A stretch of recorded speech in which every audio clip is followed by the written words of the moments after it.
Una alegría saludarles y poder compartir con ustedes este espacio de encuentro promovido por la Fundación Vida y Familia, que desde hace varios años está tratando de aportar en el análisis, en el debate y en la información de los temas que a lo largo del tiempo se han ido complicando muchísimo más porque han ido tomando matices que tienden a confundirnos con referencia a lo que es un derecho, la posible colisión que podría tener con otro derecho y la aplicación de derechos preferentes. Hace años atrás no hubiéramos tenido que debatir, cuestionarnos respecto a la posibilidad de la colisión de derechos y el tener que elegir qué derecho pueda ser preferente respecto a otro.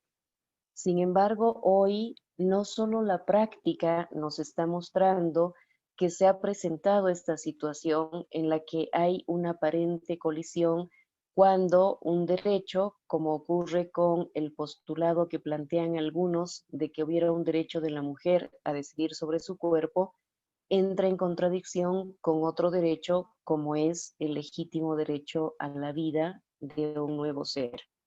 Si fuera cierto este supuesto de que hay un encuentro, una colisión de derechos, tocaría preguntarnos de qué manera se podría aplicar una preferencia o la elección de uno de los dos derechos desde el propio Estado para poder proteger y defender uno de ellos antes que el otro. Por eso es fundamental que nosotros nos cuestionemos con referencia a si existe esa colisión de derechos y cómo se ha originado este supuesto de que habrían derechos encontrados que están en una situación de encuentro, de complicación en la aplicación jurídica, que no solamente será de tipo legal, sino que también alcanzará la práctica cotidiana que nosotros tenemos. Para eso, el primer elemento que considero fundamental que toquemos es un principio jurídico que nos plantea el hecho de que nuestros derechos terminan en el momento en el que comienzan los derechos de los otros. Este principio jurídico es fundamental porque si no lo respetáramos y no lo entendiéramos, podríamos creer que nuestros derechos pueden imponerse por encima de los demás y por tanto pisar, desconocer, atentar contra los derechos de los otros, creyendo legítimo que nuestro derecho pudiese imponerse sobre el de los demás. Esta situación es la que estamos viviendo actualmente. Ya son varias generaciones las que han recibido el mensaje equivocado, incluso puedo decir malintencionado, de creer que hay derechos que pueden imponerse sobre otros derechos. Eso nos ha llevado a que haya abogados o entendidos en leyes que plantean la hipótesis de que hubiera una progresividad en cuanto a derechos, desconociendo que existen derechos progresivos, en efecto, el mejor ejemplo que podemos encontrar es el de los derechos ciudadanos. ¿Cuándo se puede votar en las urnas para elegir a nuestros representantes? Cuando cumplimos la mayoría de edad. Cuando somos menores de edad no tenemos derecho, eso sería totalmente falso. Gozamos de derechos, pero en cuanto a los derechos ciudadanos sí se reconoce una progresividad, porque además se requiere la protección especial de quienes se consideran vulnerables. Un niño pequeño requiere más cuidados que un adulto, pongámoslo en avance de edad. Un niño pequeño requiere muchos más cuidados que uno de 5 años, uno de 5 años requiere muchos más cuidados que uno de 10 y así sucesivamente, hasta alcanzar la mayoría de edad, tiempo en el cual ya se da un ejercicio pleno de derechos y la persona ya puede votar en las urnas, la persona ya puede firmar contratos, ya puede sostener relaciones laborales sin necesidad de autorización expresa de quienes estarían a su cuidado cuando es menor de edad. En este caso, sí podemos hablar de progresión de derechos, Pero en el caso de derechos humanos, cuando hablamos de derechos fundamentales, no se puede hablar de progresión, porque no se puede reconocer un derecho parcial. Y el mejor ejemplo es el derecho a la vida. El derecho a la vida no se puede entender de forma parcial. No se puede suponer que lo vamos a proteger en algún momento y desconocer en otro, o que lo vamos a proteger en cierta etapa de la vida del ser humano y no en otro. Y si ustedes lo consideran, este análisis nos ha llevado a la gravísima situación en la que hoy nos encontramos, cuando se plantea la hipótesis de que hubiera ciertos periodos de la vida del ser humano, como el tiempo de la gestación en el vientre materno, en el que no se reconocería el derecho ni se tendría que proteger el mismo. Si aceptamos una situación como esa, ¿qué nos impediría creer que hay otros momentos de la vida de la persona en los cuales se puede disponer de su vida y desconocer su derecho a la vida? Podríamos perfectamente creer que el bebé, desde su nacimiento hasta el primer año, como es vulnerable, como es un ser que requiere muchos cuidados, podría ser complicado proteger su vida o proteger sus derechos y por tanto desconocerlos y permitir que se le quitara esa vida como hoy se pretende quitar esa vida en el tiempo de la gestación en el vientre materno. Y si llevamos al otro extremo, nos encontraremos con la eutanasia. Nos encontraremos con el hecho de que hoy nos sentimos con el derecho de disponer de la vida de quienes tienen una edad avanzada o de quienes tienen una enfermedad que está afectando el normal desenvolvimiento de su vida. Y esto es gravísimo, porque el momento en el que pensamos, el momento en el que aceptamos la hipótesis de que podemos nosotros decidir sobre el derecho a la vida de otro ser humano, es cuando hemos perdido todo horizonte, porque ya no habría parámetros. Los parámetros se irían perdiendo a lo largo del tiempo. Y así como hoy hay quienes creen que pueden desconocer el derecho a la vida de quienes están en gestación o de quienes tienen una edad avanzada, no sería difícil que en unos años pretendamos desconocer el derecho a la vida de los bebés pequeños o de los niños menores de 5 años o de los adultos desde cierta edad o de quienes padecen de algún tipo de enfermedad. Este punto es fundamental en el análisis que tenemos que hacer, más allá de la ética y la moral. Por supuesto que la ética y la moral nos van a permitir comprender que nadie tiene derecho a disponer de la vida de otro ser humano. Pero más allá, el debate jurídico que lamentablemente se ha impuesto en la sociedad, y no solo en lugares determinados, sino ya de manera general, inclusive en el debate de organismos internacionales como la ONU y la OEA, nos están planteando este tipo de hipótesis tan delicadas, tan graves, que nos están llevando a una situación de inseguridad jurídica muy complicada. Estamos hablando de que hoy sí hay gente que se siente con el derecho de desconocer el derecho a la vida de un ser humano en cierta etapa de su vida, que puede ser la gestación, puede ser la primera infancia, puede ser la adultez, puede ser un tema de enfermedad. Eso es lo que estamos viviendo hoy, desconociendo completamente el hecho de que hay derechos que no pueden entenderse de ninguna manera como progresivos, que son fundamentales para el ser humano, que son derechos prioritarios para el ser humano, que desconocerlos sería desconocer todo derecho. Desconocer el derecho a la vida de un ser humano es desconocer todos sus derechos. Si le privamos de la vida, le estamos privando de todos los derechos. Por eso no puede haber punto de comparación entre el derecho humano fundamental a la vida con lo que son los derechos ciudadanos que se irán adquiriendo progresivamente. Y hay un tema que también encuentro fundamental que toquemos, que nos ayuda a entender por qué no funciona lo que nos están planteando. Nos quieren convencer de que estamos equivocados, de que hay progresividad, de que hay selectividad de derechos y que por eso está bien hablar de aborto, que por eso está bien hablar de que hay seres que no tienen derecho a la vida, por los motivos que fueran.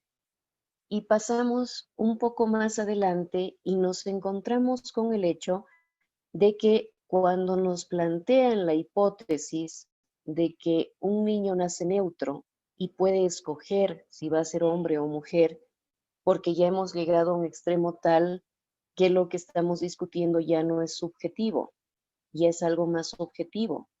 Hoy nos están diciendo que un niño que aun cuando nace con toda la biología masculina definida en su organismo, pudiese escoger si quiere ser mujer, porque aún todo lo objetivo de la biología humana fuera un supuesto creado o fabricado. Es decir, ya no estamos discutiendo si existen o no existen derechos, ya no estamos discutiendo si todos somos objetos de derecho o no, o podríamos escoger cuáles sí y cuáles no, sino que además hoy estamos discutiendo temas que ya son absolutamente contrarios al sentido común. Hoy nos quieren imponer el supuesto de que aun cuando la biología humana está claramente definida, fuera un supuesto social que se puede cambiar.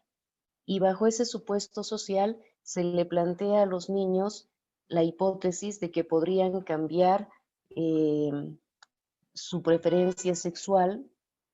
Y si aceptamos una hipótesis como esa de creer que un niño puede definir cambiar su preferencia sexual, entonces estaríamos aceptando la hipótesis de que ese niño puede decidir sobre su vida y su sexualidad.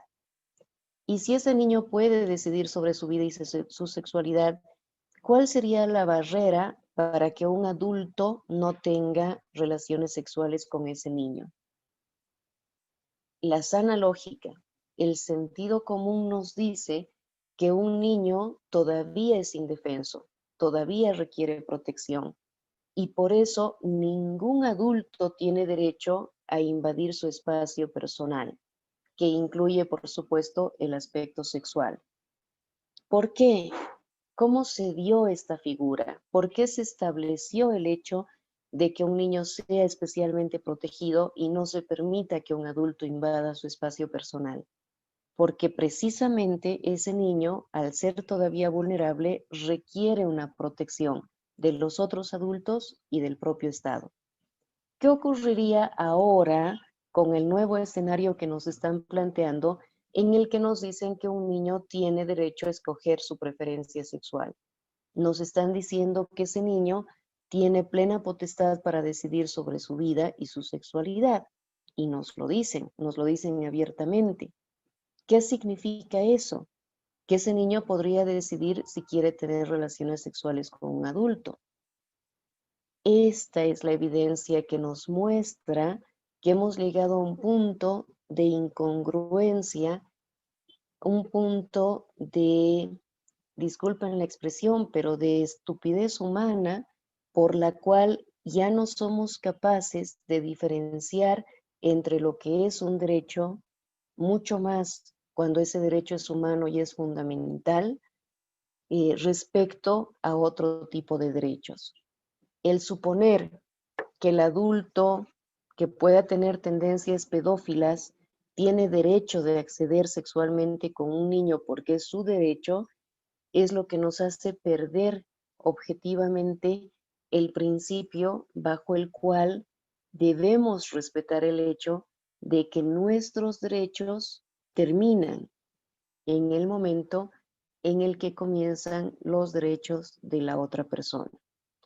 Un primer elemento que tengo especial interés en poder compartir con ustedes y ojalá transmitirles la idea con la mayor claridad posible es este. Los derechos están limitados en la medida en la que surgen los derechos de la otra persona. Es decir, Mis derechos no son absolutos y no puedo imponerlos a los demás, mucho menos cuando ese otro ser a quien estoy afectando es un ser vulnerable cuando ocurre, por ejemplo, la gestación. La hipótesis de que la mujer tiene derecho a decidir sobre su cuerpo no aplica cuando hay un bebé en gestación. Es decir, para que la mujer decida sobre su propio cuerpo tendría que no estar afectando otro derecho. Por tanto, si una nueva vida comienza, es absolutamente inadmisible suponer que la mujer pueda decidir sobre su cuerpo atentando contra el derecho a la vida de ese nuevo ser. Máxime cuando estamos hablando de un derecho fundamental como es el derecho a la vida. A partir de eso vamos a encontrar la secuencia lógica de entender por qué lo que nos están diciendo respecto a la progresividad de derechos y otros elementos similares están absolutamente fuera de toda legalidad y fuera de todo sentido común. Algo que también es importante tocar, que es el segundo elemento que quisiera transmitirles, tiene que ver con este supuesto que también se está creando desde organismos como las Naciones Unidas y la ONU, de que hubieran derechos que deben aplicarse preferentemente a otros. Hemos desnaturalizado la posición de vulnerabilidad.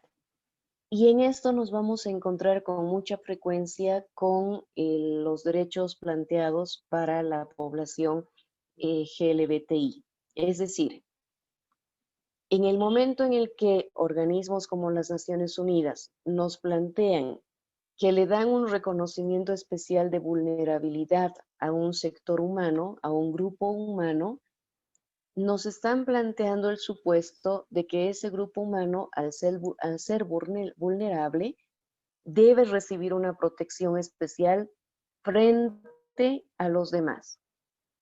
¿Eso será posible y razonable? Hay casos excepcionales en los cuales sí. En su momento pudimos hablar de los derechos de las mujeres, que frente a situaciones de violencia han sido un sector humano vulnerable. En muchos casos lo son todavía. Sin embargo, el entender que hay un sector de la sociedad que es vulnerable, como ocurre con los niños, como ocurre con las personas con capacidades diferentes, como puede ocurrir con las mujeres, como puede ocurrir con los adultos mayores, no significa de ninguna manera que se pueda partir del hecho de que el derecho de unos se imponga por la fuerza frente al derecho de otros. Lo que quiere decir es que debemos esforzarnos más en darle un ámbito de protección, de cuidado, de respeto a los derechos de ese sector vulnerable. ¿Qué significa esto? Si nos encontramos con dos derechos, si se da el encuentro de dos derechos, como podría ocurrir, por ejemplo, con la libertad de expresión y el derecho a la libertad religiosa, ¿cómo podríamos escoger a cuál de los dos vamos a respetar o cuál de los dos se va a aplicar? Este es un punto crucial para poder comprender esta concepción de los derechos. Si el criterio para decidir cuál de los dos derechos se respeta fuera la preferencia personal de quien debe interpretar, estamos en un gravísimo problema. Y es lo que está sucediendo hoy en organismos como la ONU, que se siente con el derecho de decidir cuáles derechos deben respetarse y cuáles derechos no. Y que nos plantean la hipótesis de que hubiera un grupo vulnerable, como ocurre con los sectores LGBTI, cuyos derechos se tendrían que imponer sobre los derechos de los otros, como por ejemplo puede ocurrir con una comunidad cristiana. Hemos desnaturalizado todo y es un buen momento para replantearnos, para preguntarnos si lo que nos están planteando es coherente, es legítimo y es razonable o no.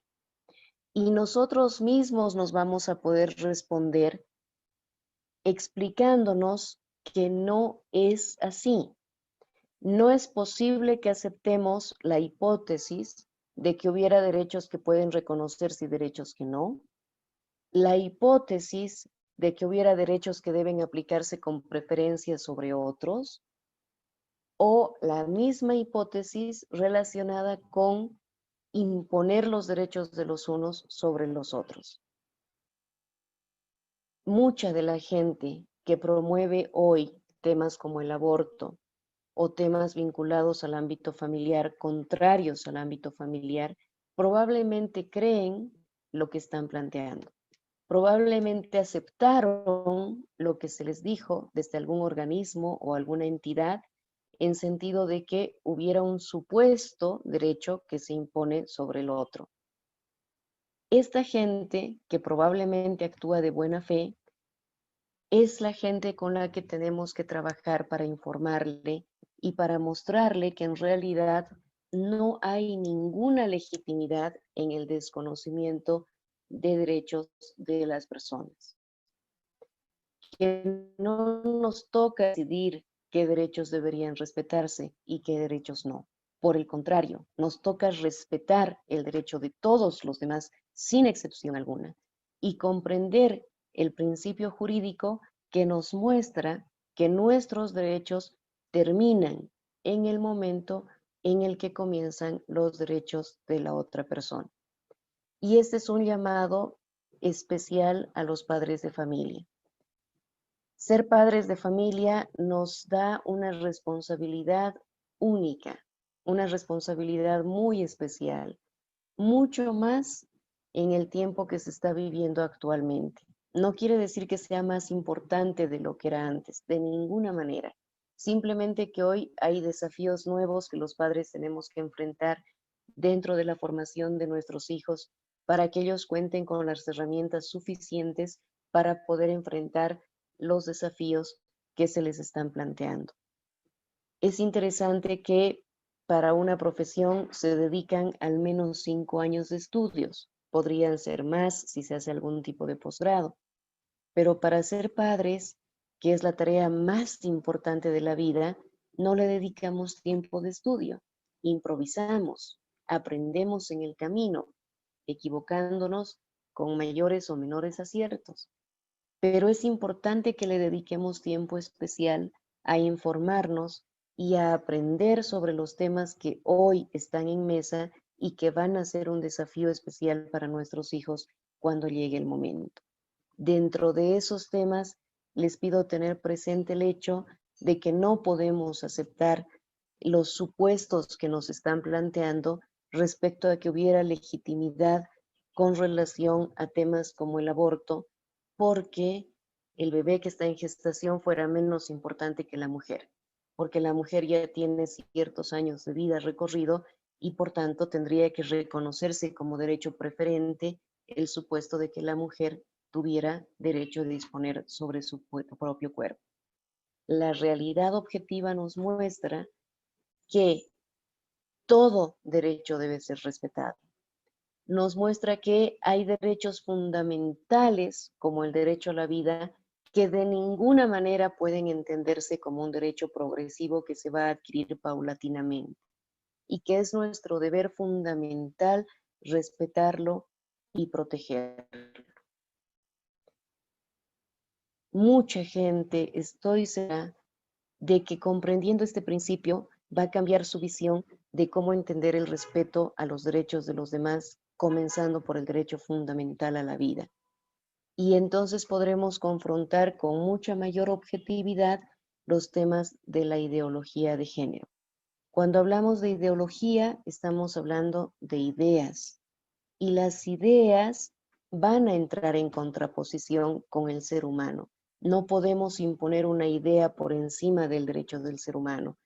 El derecho del ser humano está por encima de toda idea. Es por eso que la ideología de género sí se constituye un desafío para nosotros.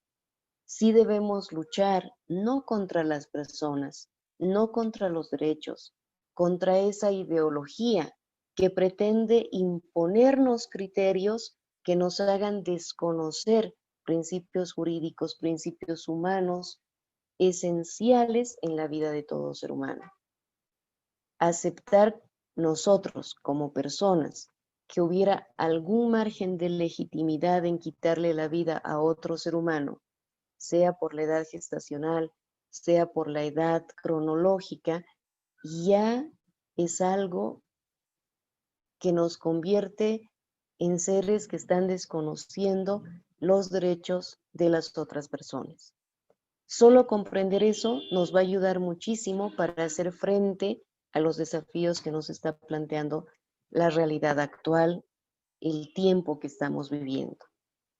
Y tal vez positivamente podría ayudarnos a explicar a otras personas el por qué estamos hoy enfrascados en discusiones respecto a las cuales se ha perdido el horizonte principal, que es el respeto al derecho de todos, para entrar en una discusión de cuáles derechos deberían aplicarse, cuáles no, cuáles tienen preferencia, cuáles no, cuáles van a ser más o menos importantes que otros. Tenemos que desterrar ese criterio.